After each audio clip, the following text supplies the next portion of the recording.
Welcome back. I'm Uday Pratap Singh. You're joining us on the 5th episode of the Bharat Pulse Survey. We at NewsX have conducted a poll on how Indians are navigating the new age. From EVs to solar energy and artificial intelligence, we asked how Indians are harnessing the latest technology. Here is your verdict. Let's quickly show you what the responses of this big survey were. And of course, let's start out by telling you what were the first big question asked to our viewers, to the respondents of this survey. So question number one was, are you considering buying an electric scooter or car?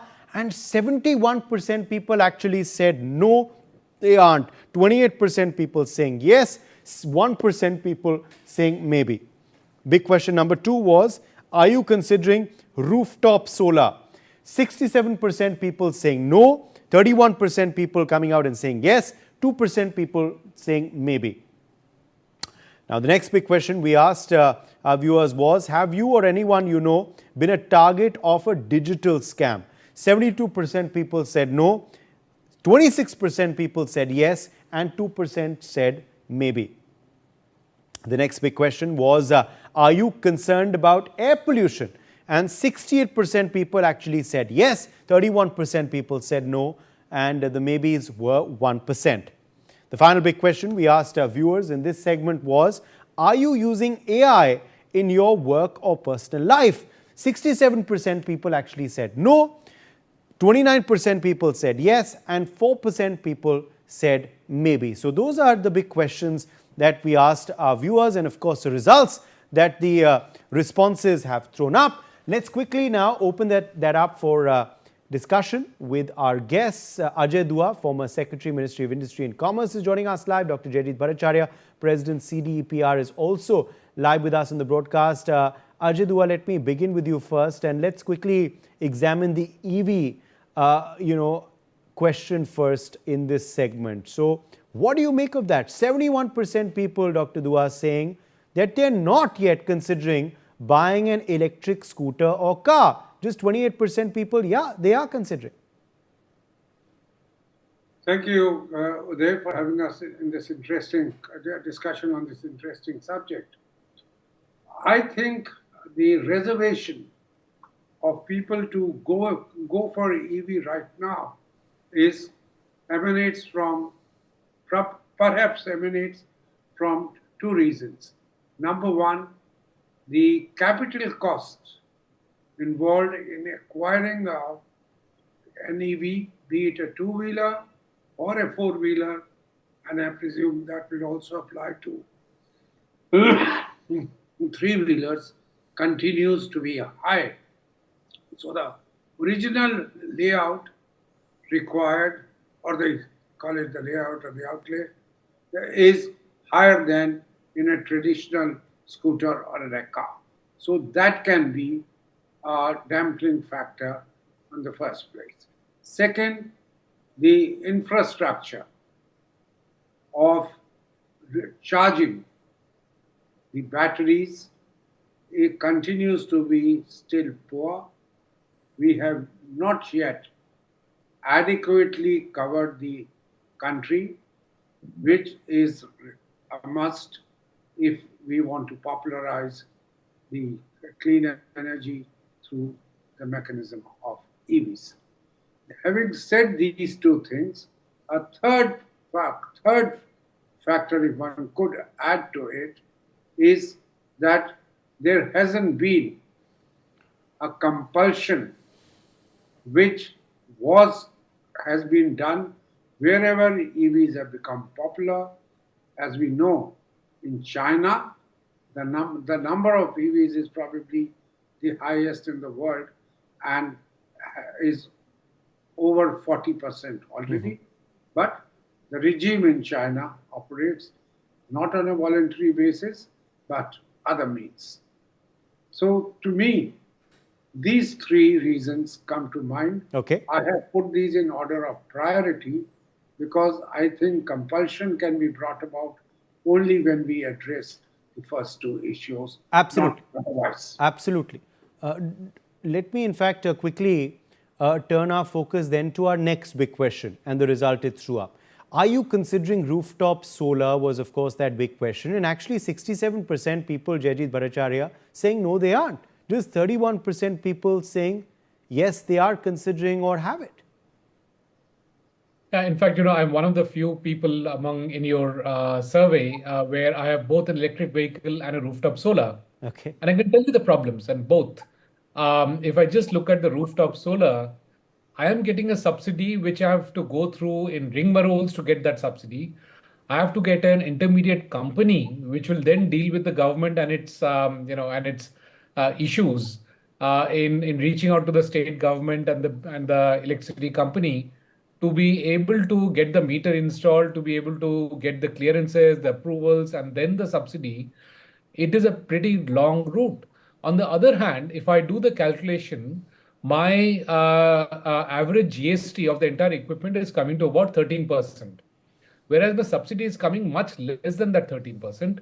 So if the government is really serious, then just remove this 13% GST, which is 18% on some stuff and 12% on some other stuff. If they can simply remove this GST, then there'll be huge uptake because there'll be no leakages in terms of going through these rigmarole of subsidies, of going through a third-party company, adding extra cost to the implementation, and there'll be a euphoria of implementation of the rooftop solar. So the hurdles and challenges have been introduced through these mechanisms, and we've already seen the memes and jokes around the popcorn tax. So I think there is there is similar narration in terms of solar, where it gets difficult for the ordinary citizen to be able to go ahead and implement a rooftop solar. In addition, it's not just the solar power per se, but it's also maintenance of the panels which becomes a challenge. If it is not cleaned up on a regular basis, then the power generation reduces very, very significantly. I'll tell you, in a month, the total units generated by my panels, which is a 6 kilowatt panel, is merely 18 units. So I'm told that it's because of the dust that has accumulated. Now, in a polluted city like Delhi, dust is something that we have to live with, and it will keep coming on top of the panels. And therefore, the effort involved to clean it up is significantly more, unless a third party takes up the challenge of providing the service of coming and cleaning it up. So we are still settling down. It's not that people won't adopt. It's not that the government is not streamlining the policies. There is a dynamics between the state government trying to implement it and the central government's policies. So all of that will get ironed out as we move forward. But currently, these are the challenges being faced. And it's something similar to even the EVs, as rightly pointed out by Mr. Dua, that there is a range anxiety that is still there. The charging infrastructure is not there. There are many charging places where the copper wires have been cut out and taken away. So it's only the boxes that are there, but the charging cables are not there, and so on and so forth. So it'll take quite a bit of time for public trust to come in to be able to migrate to these new age technologies. Okay, let me in fact quickly then throw up our next big question and the result as well. Dr. Ajay Dua, what do you make of 72% people actually saying that they have not been the target of a digital scam or don't know anyone personally who has, despite this now slowly growing? Just 26% people believe, saying that they have been the target of a digital scam themselves or a close family member. I'm not surprised. The digital scams, to my knowledge and understanding of the issue, are focused on certain people who one would say fall in the category of being affluent.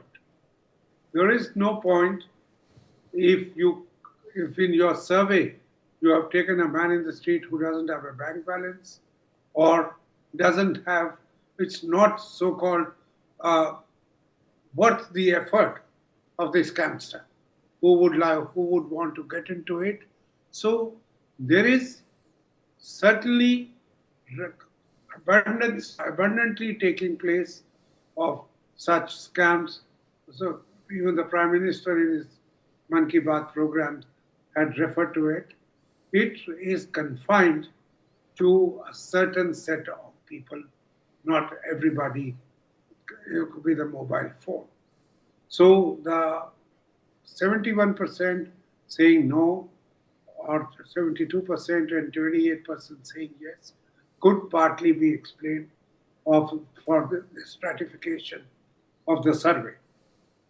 Having said that, I think the technology, particularly technology in field of communications, must, as the inventions are taking place, innovations are occurring, it must also warn the ones who are marketing these technologies about their limitations and the possible misuse of it. That is then an informed decision be allowed to be taken by the person who opts for that technology.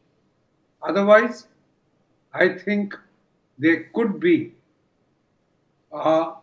virtually an uprising, so to say, against such technologies if they are making it a person's bank balance, a person's privacy, etc. All that is getting hit, and I think going forward, the technology makers as well as the regulators who ensure that the consumer gets a fair deal from the marketing companies as well as the technology uh, promulgators are informed about it. Otherwise, they are certainly letting themselves in for such a vulnerability.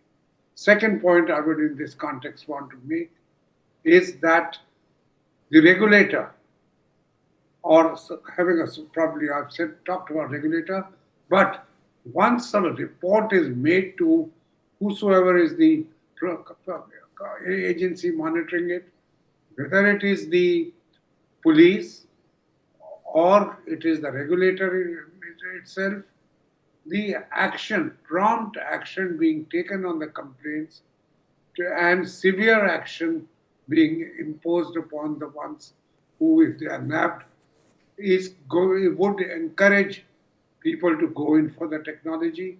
Otherwise, if this becomes more rampant, even if so far 28% of Yes. the survey said it, Yeah. it can be popularizing Okay. it, can be Okay. endless. And let me get J.G. Bhattacharya to quickly comment on that before I turn to our next big, result.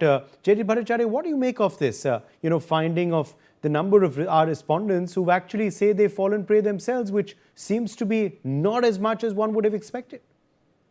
Well, actually, 30% is really high. That's a lot of people we're talking about. And again, I'll take off from where Mr. Dua left. If you look at the targetable population, that's really high. In fact, if you ask me, I'm been targeted on a daily basis. I've got international numbers coming in which I don't pick up, and almost half of my family has been targeted. So it's basically the middle class which is getting targeted, and 30% is really, really high. Imagine if there's a population of 800 million adults, and out of them, if Yes, 30% no, get absolutely. impacted. And I wonder, whether some of the respondents, have said yes, that they've been targeted, or whether they've, actually, the fewer people say that they've fallen prey to it, and it could possibly rise if people actually say they've just been targeted and not fallen prey. So then it could be perhaps more than 26%. Yeah. That's right. That's right. Yeah. Okay. Uh, Yes, JJ, quickly. No, I was just agreeing with that. A lot more people are getting targeted, but thanks to the program by the government, they're getting much more aware. So people falling for it has reduced, but the targeting has, I think, increased by the frequency of calls that we're getting. Yes. Okay. So the targeting has increased, and thanks to more awareness, we hope people will actually not fall prey to these targets. But let's quickly now bring up our next big finding and result, which interestingly is seeing 68% people say, Ajay Dua, that they are concerned about air pollution. 31% saying no, they aren't.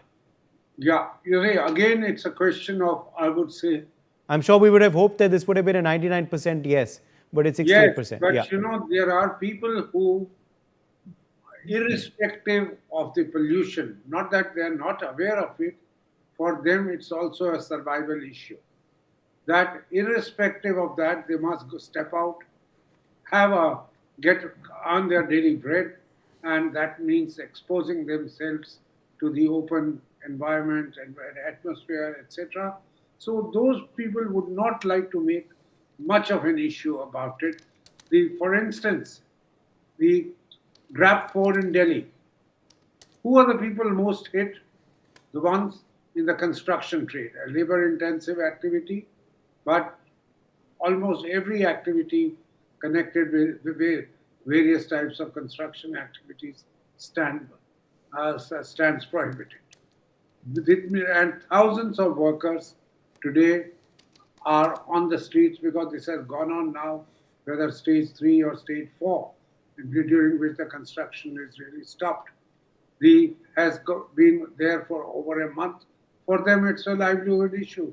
So if they start joining in your survey and say we are concerned, then 99% means the courts will say Grab 4, there should be a Grab 5 also, where a whole lot of economic activity, not just construction and a few other things, must be stopped. Those are the guys who wouldn't know how to get their next meal. So I'm not surprised, though they should be all concerned with air pollution. And in both urban areas as well as rural areas, people do know that the air is no longer what it used to be. And without their shouting or without their participating, vociferously and becoming against it, they are hoping that the air would be cleaner. They won't have the kind of coughs, etc., which around the country we are experiencing, whether old, young, infants, and that their children would live longer if this air pollution were not there. Yes. Okay. Let me, in fact, quickly also get in Jaideep Bhattacharya for his quick comment on the air pollution result that has been thrown up on the percentage of people who have expressed their concern over air pollution in this survey. So, Uday, I'm really concerned about their concern, because if 68% people are concerned, where are they when the voting happens? You know, I've been coming to your channel for the entire year complaining about the fact that it's not an election issue. This is the democracy. If people are getting so impacted, why is this not an election issue? Why is this issue not getting politicized when it needs to be politicized? It's an issue that needs to be solved across states, across multiple sectors, multiple ministries, multiple governments needs to come on board. But these 68% people are missing when the voting counts. It is not being turned into an election issue. Why will this problem will ever get solved? So we can simply raise concern, but not really be concerned about it. So I'm a little worried about what kind of concern these 68% people are showing, because they are not voting for it when the time comes to select a government. It has not been made into an election issue. Okay. Let me, in fact, quickly get in then our final question and result as well on AI. Now, AI in personal life, this of course is a big emerging subject. 67% people believe, saying that they are using it, or beg your pardon, 67% people that say that they're not using it. That's pretty overwhelming. 29% people have adapted AI and implemented it in their personal life. 4% say they're not sure. Ajay Dua. Again, I come back to what we discussed earlier when we are talking about digital, scams, etc., digital hacking, and those kind of things. In AI, also, people certainly know that there are advantages of it. But at the same time, they do know that the sector currently is unregulated and that misuse of it is as feasible as possible as a good use of it. And I give you an example in the newspaper today. A sitting member of the National Commission on Consumer Redressals, Rohit Singh, a former secretary, has talked about how AI is actually it's become of what I would say anti-people. The use of it by conniving commerce people, to people who are even in this business of trading, etc. These people are taxi hailing services also he talks about, this gentleman. It is that they have stratified using AI that which customer, depending upon what telephone device he uses, how affluent he is, his bank balance, or his income, etc., that is being misused, and two sets of prices are getting quoted when you ask for an Uber or another company.